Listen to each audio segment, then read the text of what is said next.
Right? Hindi naman ako magalaw, tapos yon. Kaya dito kami as technical officials nagiging maingat sa pagbibigay ng tawag. Kung ito ba ay blocking or charging. Okay, dagdagan mo na. Okay, ang cylinder po natin extended hanggang sa taas. Hanggang sa taas po. Okay, basta yan yung legal guarding. May mga pagkakataon pa nga, ginigage natin eh. Hindi na yan legal guarding, mga kasama. Hindi na po. Okay, ito naman nairita, ginanon din. So may mga tawag na po yun. Actually, usually, dito pa daw. Yung ginagawa kasi natin minsan, actually ito, pasok pa rin sila, kaya ang yung sa arm bar, yan. Lalo na pag papasok na yung opensa, depensa. Right? Ginaganon natin. Kaya pansin niyo wala tayo sa legal guarding. Kaya sinasabi natin sa kamay. Kamay, dapat hanggang lalo na pag nag-move. Loka nyo. Kasi inimped mo siya. Pwede kang tawagan dyan na wala siya, pero ang tawag natin dyan is what? Handshake. Maririnig ko po talaga yung referee. Oh, kamay, kamay, kamay, kamay. Handshake, handshake. Right? In 5 seconds at hindi ka pa nagtanggal, may verdict na. Loka nyo. Kaya nga, legal guarding pa rin tayo. Sundan mo, nakalateral kaya. Nakalateral ka. Kasi extend mo, pansin mo. Oh, wala ka na sa cylinder, sinasabi dyan. Wala ka sa cylinder mo. Extending arms. Kaya pwede niyang cylinder, pwede niya mang tawagan na blocking. Okay natin? Hanggang taas, kaya maski nga yung... Ay, yung block to ba? Okay natin? Basta pag tumalong tayo, kunin lang natin yung cylinder natin. Yung vertical. Kaya usually, yung offensive player, pansinin nyo offensive player, defensive player. Magbablock siya, ganito naman sa kanya. Kung pag ganito siya, yan. Nakuha nyo. Sinong kumuha ng cylinder? Right? Sinong kumuha ng cylinder? Okay, so yun tinitingnan natin. Kaya sometimes, kaya pansinin nyo, mayroon nakalagay low charge zone sa semicircle. Right? Oh. Kaya pag ganun depensa, kaya lang minsan kasi sa atin, siyempre, kami naglalaro ng basketball. Paul, kasi mo, ito na Paul. Kasi mo. Right? Kaya yung cylinder yun, tingnan nyo. Ito, including natin dito. Okay? Yung initial na legal guarding po natin. Dips na ginaganon natin, wala na po tayo sa cylinder natin. Yung ginaganon natin, di ba? Yung mga mahilig sa ganyan, ginaganon. Basta mayroong disadvantage, usually, ginatawagan po natin. Okay, tuloy po natin.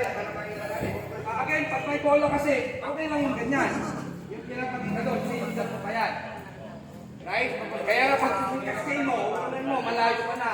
Wala ka na sa cylinder mo. At the same time, ibang tawag pa dyan pag sumama yung 5. Right? And scope. Kung mag-successive swinging elbow, yan yung mga panawag. Sir, pwede. Sige po, sir. Sir, nabanggit ko kasi yung handshake. Usually, ang handshake kasi applicable lang sa ball handler. Pag walang bola naman yun, wala ka namang tawag na handshake. Okay, sir. Tapos yung sir, di ba kanina yung warning? Kamay. Pag tinanggal mo, okay lang. Pero pag nalawa, Foul na yan. 90% yan, mati pa na yan.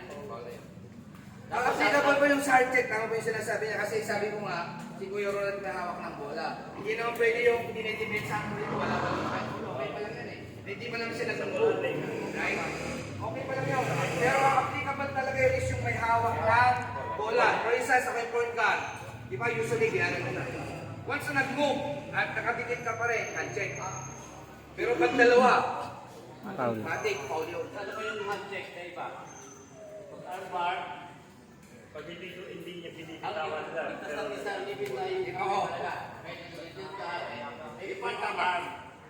Kaya handshake. May ginaganon nila, di ba? Baka mamaya, wala. Okay, thank you for the additional input. So yan, parte ng ating kamay, kasi yan, hard part. Pero usually kasi ito naman, mukhang tinatawagan na blocking natin. Pwede tawagan natin ng arm check, pwede rin yung arm blocking. Find out more about the different rule changes in the 2020 season. This is the video to find on our page. The first paragraph of the cylinder principle talks about the dimensions of this imaginary cylinder, and that your dimensions vary according to the height and size of the player. Naturally, a bigger player is going to require a bigger cylinder. However, his parameter.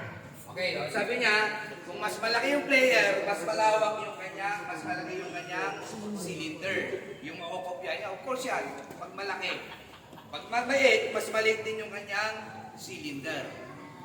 Right? Kaya pag malaking tao, sigagurugurad dyan na, kaya pansinin nyo, my dear players, Halimbawa siya, ako magkakwart sa kanya, talagang mas malaki yung cylinder niya.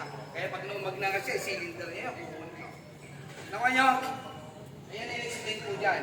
Magkaibang cylinder ng malaki at saka maliit na Layers. height and size. Get expanded. He's just larger, so he gets a bigger cylinder. We're going to look at these parameters when we look at the offensive defensive cylinder. The parameters of your cylinder for an offensive or defensive player are virtually the same. The only difference is that Actually dito hindi namin masyado pero dito sa palarong bayan na i-apply po namin yun. Usually kasi pag tayo nag-screen out. Okay. Ito yung normal dapat, pwede. Kasi pwedeng dumaan pa dyan yung player, yung depensa. Kung natin, ang sa inyo, ganito. Pikit. Walang time and space. Walang panahon na mag-move. Nakuha po natin. Kaya dapat bigyan nyo ng time and space. Kasi yung cylinder nandun pa rin. Ginuha mo na eh. Pati siya na sa likod. Sige sir. Sa tayo yung distance tayo. For example, ako yung nag-screen. Sa likod. Gawin yung ano sir. Dapat bigyan mo siya na normal step. Bakit? Pag nakaganyan ka, pinangga ka, okay mo ka. Yes, sir. Simply because kinuha mo yung Cylinder. So nagbumbang ka, kunahin mo na. Di ba? Kasi yun ang sasabihin nyo. Isulat bumbang ka. Again, yung cylinder principle ang pinag-uusapan po natin doon. Kaya usually bigyan nyo sila. Nakuha nyo? The bigger player talaga, mas malaki yung kanyang cylinder. So how I wish, perhaps, kasi nag-COE-an na yung iba, ang sa akin lang po sana, anyway sa YouTube, andyan yan. If you want na maging, kumbaga, matuto kayo na mas madagdagan yung alam. Ronti Santos, panahon din rin upside kick na, mga ganon. Yun, hindi pa tinatawagan. Ngayon kasi, dahil wala pa yung cylinder na yan. Ngayon, nandyan na yan. Kaya iwasan po natin. Bakit? Mas isabihin natin yung incidental contact. Again, when we talk about cylinder principle, may pena ka. Okay? So, ganun po yun. Cast straight. Pero pag nandyan na siya, tatagilid siya. Tatagilid kayo, kaya gagalaw kayo. Yun yung matatawagan kayo na magiging locking. Okay? Ay, umayan. Tapos, iniwasan ko na nga. Wala ka pa rin kasi sa legal guarding. Puro yung maniwasan ko pag naanaan. Kaya sabi ko, establish mo sarili mo. Anyway, sa mga technical players, I mean yung talaga wise na player, siyempre alam mo, kilalanin mo yung kinakalaro mo kung may pagka-adaptive player ba yan. Baka kung mag-illegal guarding ako na ganito, katamaan niya ako. Kaya always protect yourself. Right? Ito yung sinasuggest ko, always protect yourself. Yung torso mo sa kayong balls mo, right? O yan, yung mga yun yung protection. Pero kung talagang kayang magpuna, yun lang, basta nasa legal guarding. Kasi pag binigay mo yung katawan mo nasa legal guarding, charging foul, offensive foul ang ibibigay naman natin. Tama po natin. Okay, tuloy. the principle of Ay, verticality. yung mga ganyan. Guarding a player who controls Right? Pinayungan na. Wala na siya sa principles of verticality. Kaya palaging ano. Kaya pag pumapag, ang siya talaga. Kung anong kasgay mo, lalo na tumama is what we call yung kamay. Yung So when you're guarding the player who is dribbling or holding it, the elements of time and distance do not apply. The offensive player has to expect to be guarded and must be prepared to stop or change his direction whenever an opponent takes an initial legal guarding position in front of him, even if it's done within a fraction of a second. So as soon as they catch that ball and they have possession of it, they have to be expected to be guarded. The guarding defensive player must establish an initial legal guarding position without causing contact before taking its position. So they can't just step into them when they have the ball and create that contact. They have to have an initial legal guarding position prior. Once the defensive player has established an initial legal guarding position, he may move to guard his opponent, but can extend his arms, his shoulders, protect yourself from injury, that you will have that right to do so.